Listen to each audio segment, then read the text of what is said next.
Okay, so here's the thing. I love shadow work as much as the next person, probably even more, except for when it is keeping me stuck. That's right, you heard that right.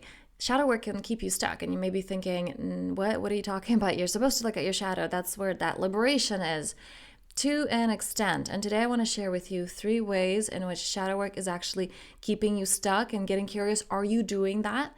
Any of the 3, or maybe all 3, as well as what is the alternative? This is what we're actually supposed to be doing.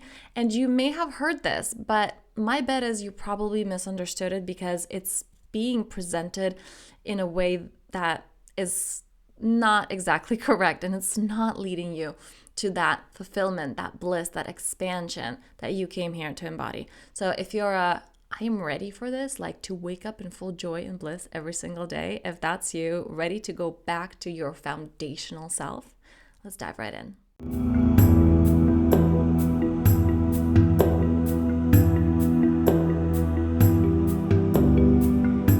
The first way in which shadow work is actually keeping you stuck. Now, the beauty of this video is that I'm going to be sharing with you the problem and the solution one after the other. But you want to stay until the end because I'm telling you the big shift, right? What is this really all about?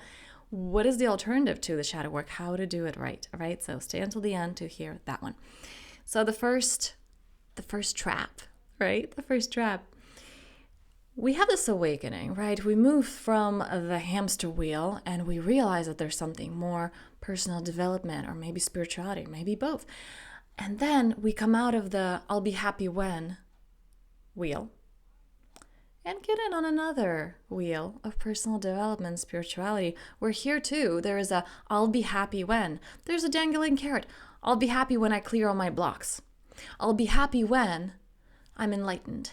I'll be happy when I clear all the stuff from my lineage and all the past lives. Notice how that never happens. Notice how there's this continuation, and I'm going to get to how do we solve this. There's this continuation of, creation. You see, life was programmed for expansion, but the ego too does that. And realizing that past is created from the present moment. I'm going to say that again. The past is created from the present moment. So think of it this way. As an example, you have a childhood friend. You've known this person for a really long time. And they betray you in some way and disappoint you. And your mind will go, I knew it. I knew it. All these moments, all these memories in which they showed up to me in a crappy way, popping up. I should have seen it then. I should have seen it then. Now another example, the same friend. But instead of betrayal, they give you a car. And your mind's going to go, so many moments. They were always there for me. They were always such a good friend. All these memories popping up. Because your past very much depends on the filter that you have currently set for yourself. So does your future, but this is not what this video is about. And so your power is really in the present moment. There can be one experience in your past and 5 people who also experience the same experience. Everyone's going to have a different memory, a different takeaway, a different understanding of what happened. Who's to say what is true? There is no truth at this point. They're just memories. And so there's no event itself as a singularity. So when we're trying to get into, I just need to heal this. Again, I'm not denying shadow work. It's so important, but such an important emphasis that I do in my work. It has to come from the present moment. Because if you're just going out there, looking at the story, repeating the story over and over again. This is what happened in my childhood. This is what happened in my lineage. But there's this past life. And I'm going to address why this comes up. But if you keep going there, you will never be free. It's the same dangling carrot. It's the same hamster wheel. Number 2. Taking a deep inhale in, I want to be taking breaks so you guys can integrate this and really feel into this. And also noticing, as I'm speaking, noticing which one is you. 1, 2, or 3. Let me know down below. Maybe it's all 3, and that's okay too. Awareness is power, okay? 80% of the work is bringing it to awareness. So, coming into the body. Number 2. We're coming into the present moment, right? The shadow work. Like I said, those stories that are not serving us. This is why it's not working. And then some of us have this beautiful awareness as we begin, or maybe far into shadow work, right? I'm working with some clients who have been doing this work for years, and then they come to me and say, oh, this is different. Because we try to cater to the vulnerable parts, which is completely understandable. After you've denied aspects of yourself and you understand, whoa, for the first time I'm reconnecting and it's changing everything. But what happens then is we start catering to those aspects which can never actually be satisfied. I want to illustrate this with a personal example. One of the things that I really wanted to do as I went into this giving to myself, right, and my inner child's allowed to be, and what is it that I denied myself for many years, right, or for myself? It's like that was part of my expansion. Some of the things written down on the bucket list, or some things coming up, and after meditation, I would ask myself, okay, what are, like, all of the aspects of me, what do you really want? One of the things that came up was a hot air balloon ride.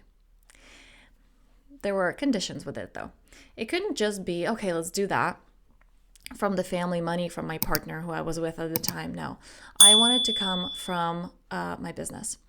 And it was just starting out, and it was like, oh, I'm not sure about it, but it's really, really important to me, and I wanted money for this experience.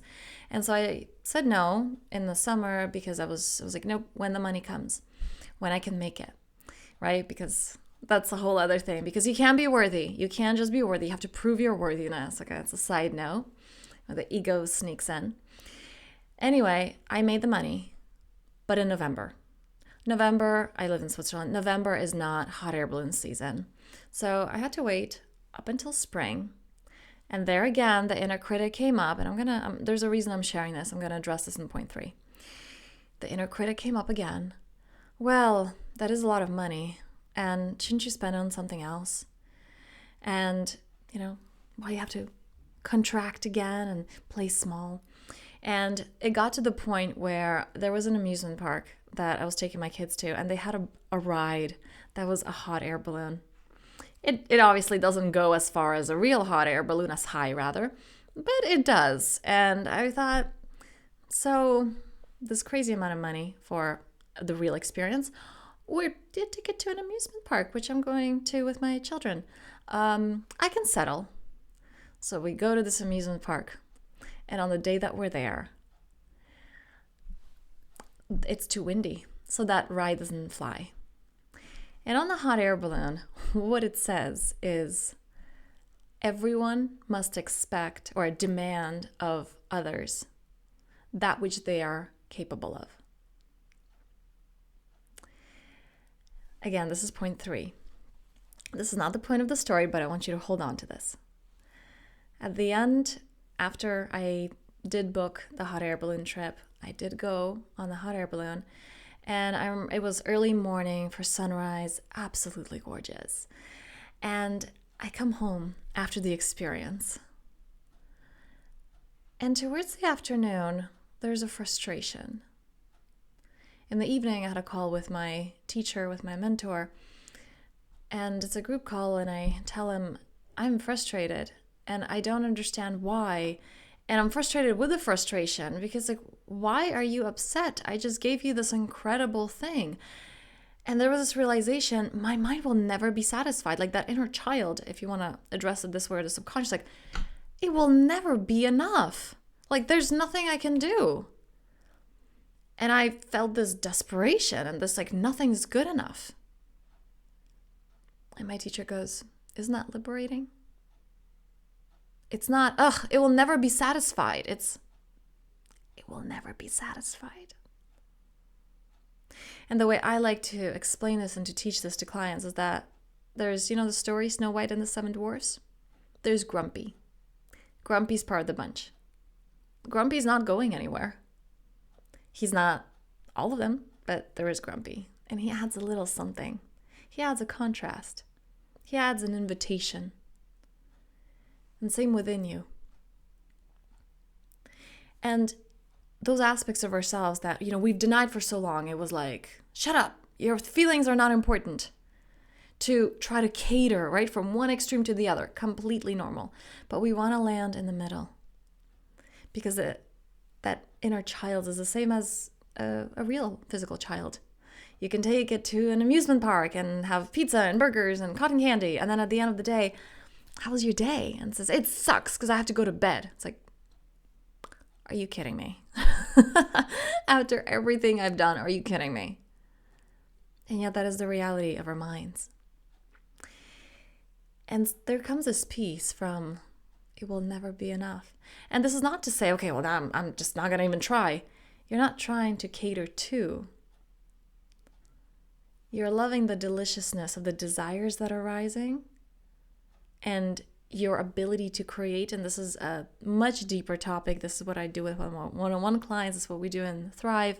But I did want to explain this, that it will never be enough. So a lot of shadow work is like, how do I calm that inner child? You won't. That part of you it's programmed for expansion, just like the rest of life is. Okay? Number 3, again, taking a deep inhale in. This brings me to number 3. So by now, right, we covered hamster wheel, no go. We covered never enough. Don't try to satisfy that. So number 3 is getting lost in the story. One of the things that, and this is the beauty of the work, working one-on-one with someone or working like what we do in Thrive, is that you got someone just no. Like there is such accountability. And when my clients are telling me, the old ego story, I'm like, nope, stop. We're not going there. And very aware, and there's some tools and ways to repattern, like in a quick way. Very quickly, those old stories just fall away because we don't allow them. This is the beauty when someone calls you out on this. And I personally love working with teachers and mentors that are blunt, and that's my approach as well. And so when we have this is who I want to be, right? This is the new reality I want to create, and I need to do shadow work for this. Oftentimes what we address with shadow work is, I need to fix it. How do I fix it? So we either entertain or we try to fix it. Which again is so much better from just denying it entirely, pretending it's not there. But the fixing is not going to help you. When you're approaching person, situation, circumstance from, this is wrong, it needs to be fixed, you're going to get ideas and inspiration, motivation. But they're going to be aligned with the frequency of this is wrong. So you know what you're going to create more of? Frustration. More of what you don't want. On the other hand, when you see a situation and you get really clear, you understand what it's for because it provides that invitation. It's an invitation. And you get clear, okay, not this, but what do I want? And you start to align with that. You, again, will have inspiration and ideas. Those ones, however, will point you towards that which you want. So what happens with shadow work is we keep going into cycles of what is wrong, and we're going into that downward spiral. We want to be going into the upward spiral. Now, again, disclaimer, I am not saying no to shadow work. I am simply saying that it has to be done right. And nowadays when everyone's doing it, and there's the beauty of it because these like workshops or these deep experiences, you can have that release and it feels amazing. But it's not integrated and we don't know how to stop accumulating. And there can actually be from that high, just like a sugar high, like you feel energized and then there's a fall. Because like, but I had this, why can't I hold on to it? And it feels even further away. So these are the 3 traps of shadow work. What do we do instead? Because there is something to do instead. What do we do instead? What is the opposite of a shadow? Now, this is something that you're going to know. You're going to know the word. But there's a complete misinterpretation. In fact, I did the research. I went online and checked what does the word actually stand for. And there were several definitions because it's not quite clear. But there's a commonality to it, which I will address. So what is the opposite of shadow work? Light work, okay? Now, there's no definition for light work. It's more of like, okay, light work is like being lazy and doing something that feels light. Light worker, however, from all the resources, there were many, but the most common one that popped up was someone, a light worker, someone who decides to align so that they can be of service to others and to the planet. Here's a problem with this. Similarly, as we address shadow work from how do I fix it? A lot of us like to say, I'm a light worker and it is my duty to fix the world. Which is a big question mark, because to be a light worker, I'm going to go into how to do this too right. To be a light worker, you see light. So similarly, as I addressed in that third point of the shadow work, right? When you're focusing on the problem, your ability to see the problem means there's a problem within you. That problem exists within you. That triggers within you. So therefore, whatever you're trying to do to fix that problem is going to be in alignment with the problem. When you focus on that which you want, the light aspect that the shadow is really pointing to, the invitation, and you're aligning with that, you're going to go in the direction of creation, of expansion, of that which you want, that improvement. So a lot of people go into, I'm a light worker because the world is so flawed and I need to fix it. Guess where they're going to, right? We addressed that. That is one aspect, that the purpose is out there. I want to bring a completely new definition of light work. It's the opposite of shadow work. Yes, we need to embrace our shadows.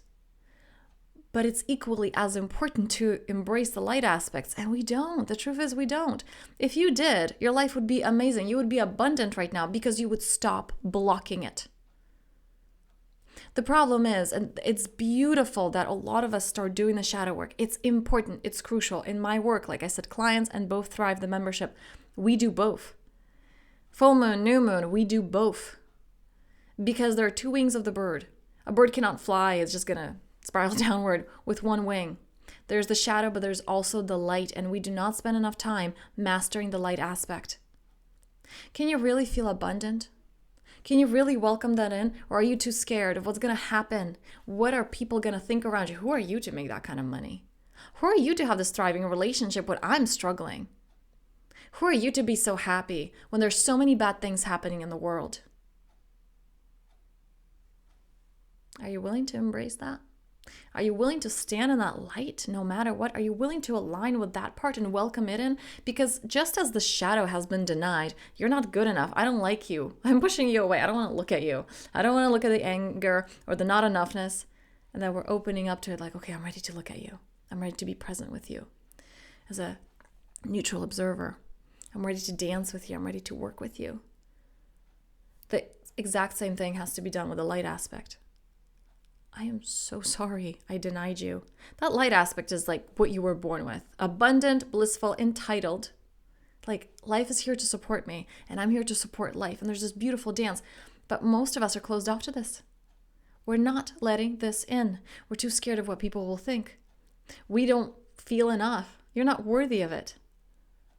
Again, if you're there like, I'm worthy, why aren't you living it? Similarly, as you can get triggered if there's no button within you to press. The exact same thing. If there was no disconnection from that light aspect of you, you'd be living it. And so learning how to balance these. And yes, it could be easier said than done. And it takes practice and it takes mastery. And the most important thing to address here, because both of these, the problem is the addiction to suffering. Just like Grumpy's part of the bunch, there's a part of you that is looking for your authority to step into this beautiful balance.